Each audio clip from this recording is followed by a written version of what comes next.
Bigo man sila Ramon at Tanggol na tapusin ang buhay ni Rigor at David, ngunit hindi pa palagpasin ni Ramon ang ginawa ni Rigor kay Tanggol noon. Natutuwa naman itong si Ramon nang malaman din niya na itong si Rigor ay wala na sa serbisyo at hindi umano niya hahayaan na bigyan ito ng pagkakataong makabalik pa. Samantala, delikado na nga ang buhay ni Rigor. Mabilisan nilang nilayasan ang Dimas.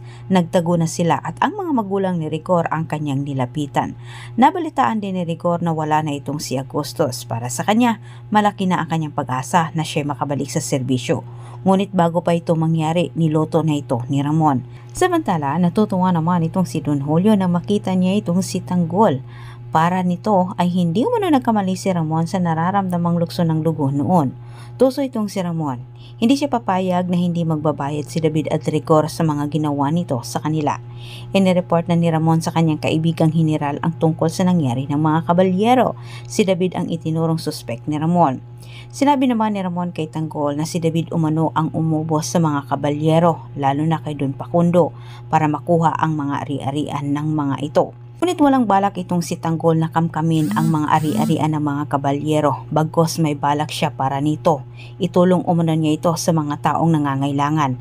Sa kabilang banda, lumantad naman ang nag-iisang natitirang kamag-anak ng mga kabalyero. Tinutugis nila ngayon itong si David para pawiin umano ang mga ari-ariang napunta sa mga kamay ni David na sa kanilang pagkaakala ito ang Jesus Montenegro. Ngayong isang ganap ng Montenegro itong si Tanggol, tilang siya ang mapagkamalan sa natitirang kamag-anak ni Don Facundo na kumamkam sa mga ari-arian. Inilapit ni Mando sa bagong lispong hippie. Sa natuklasan nilang buhay itong si Ramon.